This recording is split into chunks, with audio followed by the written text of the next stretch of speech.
Bonjour, chers auditeurs, chères auditrices. Nous sommes là pour vous partager la méditation quotidienne, la voix de l'esprit. Et ce matin, nous sommes dans le livre de Juges. Juges 8, 1 et 2. Juges 8, 1 et 2. Les hommes d'Éphraïm dirent à Gédéon: Pourquoi as-tu agi de cette manière envers nous? Pourquoi ne nous as-tu pas appelés en renfort quand tu es parti combattre les Madianites? Et ils le prirent violemment à partie. Gédéon leur répondit: Qu'ai-je fait en comparaison de vous? Le grappillage d'Éphraïm a été plus productif que toute la vendange de la famille d'Abiézer. Que le Seigneur bénisse sa parole. Le thème de notre méditation de ce matin, c'est une réponse douce.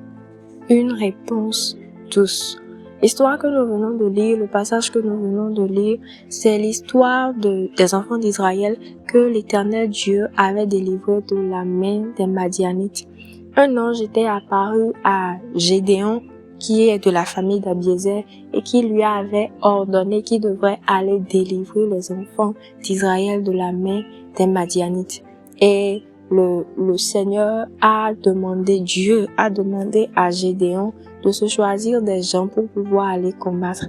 Et après, l'histoire nous dit dans les chapitres plus hauts, que le nombre de personnes que Gédéon avait choisi, Dieu a vu que le nombre était trop élevé. Et il a demandé à Gédéon de diminuer le nombre, de peur que si jamais ils arrivaient à avoir la victoire, à remporter la victoire sur les Madianites, qu'ils pensent que c'est parce qu'ils ont été nombreux qu'ils ont pu gagner, qu'ils ont pu remporter la victoire sur les Madianites. Et Gédéon a diminué le nombre.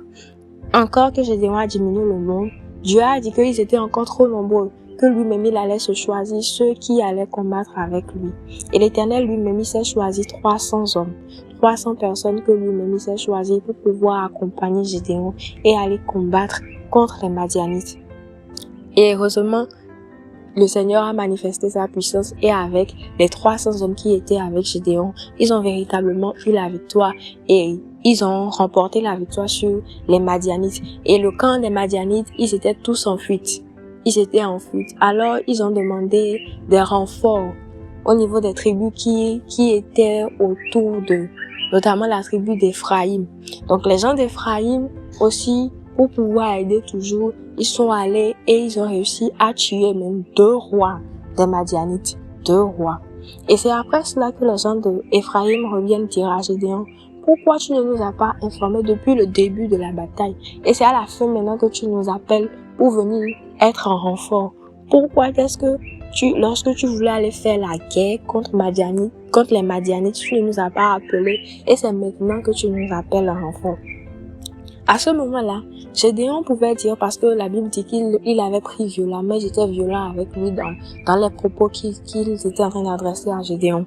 Et Gédéon pouvait dire: mais c'est Dieu lui-même qui s'est choisi 300 personnes avec lesquelles je suis allé combattre et je n'ai fait que suivre l'instruction de Dieu. C'est un ange qui m'est apparu, qui m'a dit tout ce que je devais faire, qui m'a donné toutes les instructions que je devais suivre. Mais Gédéon, avec un esprit de sagesse, avec un esprit doux, il a su répondre à ces personnes-là qui étaient violentes avec lui. Il leur a dit: mais le grappillage d'Éphraïm n'est-il pas meilleur que tout ce que la famille d'Abiézer a fait? Autrement dit, le travail que Éphraïm est venu faire, vous êtes allés, vous avez tué les 2 rois de Madian. Vous avez tué 2 rois, alors que nous n'avons fait que chasser les Madianites. On a fait que les Madianites, ils ont pris la fuite. Mais vous, lorsque vous êtes venus, vous avez tué 2 rois. Ce que vous avez fait est même plus grand que ce que nous on a fait. Et cette réponse-là a su calmer les gens d'Éphraïm qui étaient venus de façon violente contre Gédéon pour pouvoir le prendre, pour pouvoir le violenter. Cette histoire nous amène, nous, à pouvoir voir le bien que les autres font. Même lorsque d'autres personnes viennent avec violence, avec des mots peut-être blessants, avec des paroles blessantes, nous devons avoir cet esprit de sagesse-là pour pouvoir remarquer le bien que les autres font. Faut pas toujours se dire que ces personnes-là, elles sont mal placées pour nous parler sur ce ton.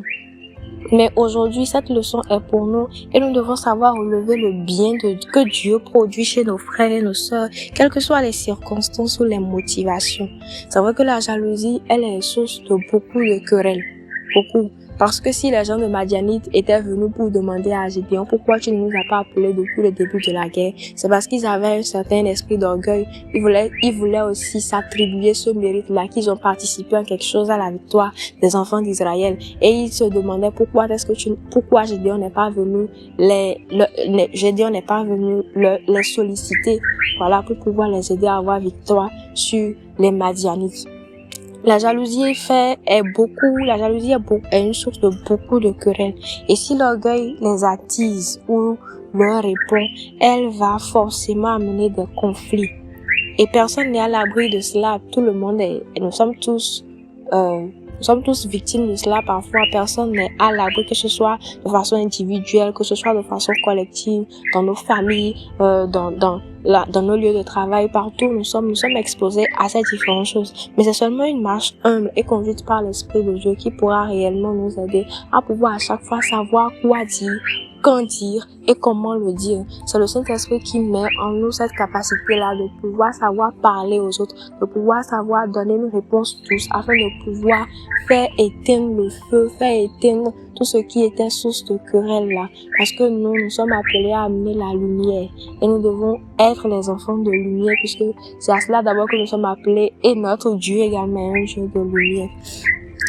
Père, nous te disons merci pour cette parole. Nous prions, Saint-Esprit de Dieu, que tu nous enseignes, Seigneur, à pouvoir marcher, éternel Dieu, dans ta volonté au nom de Jésus. Nous prions, Seigneur, que tu nous aides à pouvoir réellement te suivre et à pouvoir, à chaque fois que l'occasion va se présenter, être capable de pouvoir donner une réponse douce, être capable de pouvoir donner une réponse douce lorsque les querelles vont vouloir monter. Donne-nous la capacité de pouvoir être ces personnes-là qui viennent et qui apportent la paix dans notre entourage au nom de Jésus. Merci Seigneur parce que nous savons, Esprit de Dieu, que tu es à l'œuvre et que toute la gloire te revient. Au nom de Jésus. Amen.